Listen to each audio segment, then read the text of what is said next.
this video, I'm going to share some reasons why I believe it's important to set some good strong boundaries in your life. Lines in the sand, so to speak, that will allow other people to know where you stand, how you expect to be treated, and what you will allow to take place in your relationship with them. Trust me, if you have no boundaries, many people will drain you of your energy, time, concern, and money, and they will cause you to dread the time you spend with them, instead of looking forward to seeing them. And nobody wants to engage in toxic relationships. So here are 4 tips that I hope will benefit you as you navigate your own life. Number 1. You should make sure that people understand how you want to be treated. If you don't expect people to treat you with respect, some of them just won't. And that's never any fun for anybody. You should never allow yourself to be spoken down to. Don't permit people to use language around you that is offensive. Don't allow anyone to yell at you, and certainly, no one should ever hit you. And you should let them know from the start how you prefer to be addressed.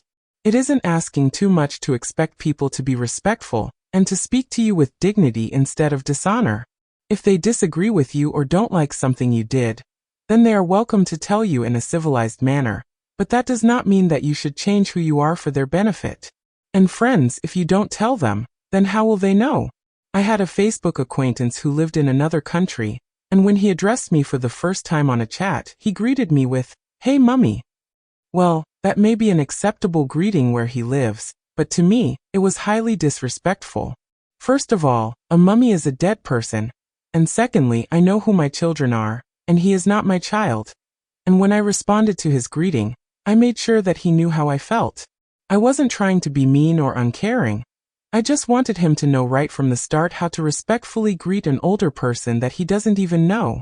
We shouldn't just assume that everyone is taught respect when they were growing up. Many people grow up in environments where they were never respected, and they were never taught how to respect others. But if I had ignored his disrespect, that kind of behavior would have continued into any future conversations that we may have had.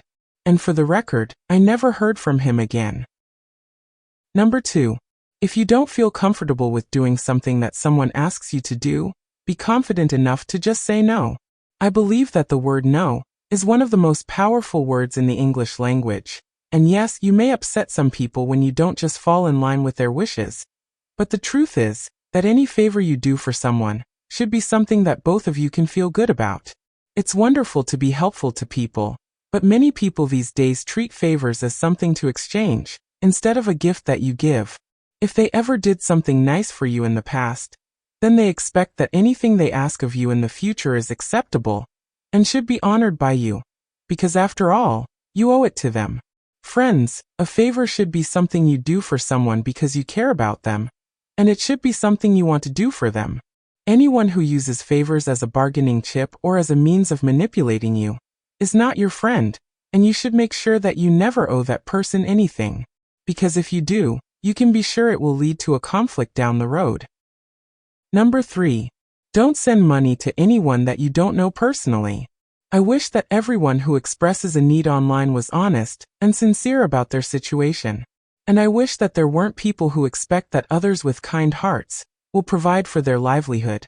Especially elderly and vulnerable people who don't know how to set boundaries and don't have the boldness to tell them no. Don't get me wrong, friends. I know there are real and sincere needs out there, but most of those don't spend their time on social media asking strangers for money. If you don't know them personally, and if you haven't seen their circumstances up close, and if you don't know the sincerity of the person you're speaking to, then you really have no way of knowing if they're real, or if they're scammers who make their living off of innocent and kind-hearted people they meet online. Remember, Scripture tells us that if a man won't work, then he shouldn't eat. And that's a good rule to apply for everyone. Even people in other countries can get jobs or find some kind of work to do in order to take care of their families. Which leads me to the next tip. Number 4. You should never put more effort or finances into making another person's life better than they are willing to contribute toward their own benefit. Have you ever known someone that you wanted to help in some way, and you put forth lots of effort? Maybe you drive them around to take care of their errands, or you give them money, or you spend time trying to counsel with them or help them in some way. And as time goes by, you realize that while you are putting so much effort into helping them, but they are doing nothing to help themselves, That's the exact time when you should stop trying to help them. Just like in the last point. If a person always wants you to give them money, but they aren't willing to go out and get a job, then you are wasting your efforts because no matter how much you give them, it will never be enough, and they will never stop expecting you to give more. I once knew a young woman who had decided that she wanted to overcome her drug addiction.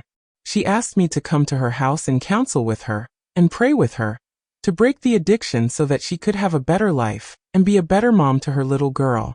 I told her on the phone before I even went to her house that I would be more than willing to help her in any way that I could, but I put 2 requirements on her.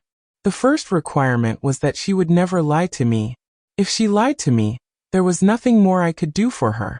You can't help someone who can't be trusted to be honest with you. And the second requirement was that I would never put more effort into her recovery than she did for herself. I wanted her to realize that, unless she was committed to her own goal, then no amount of effort on my part would help her. Those were strong boundaries that I felt were necessary before I would commit to helping her. And she did agree to them. But before long she began to lie and deceive me and others who were trying to be there to help her. Needless to say, she did not stop her drug habit, and her sister who lived next door took care of the daughter. It's a very sad situation when a person will not commit to taking the steps necessary to help themselves. The truth is, unless a person is willing to help themselves, you can't really do much for them.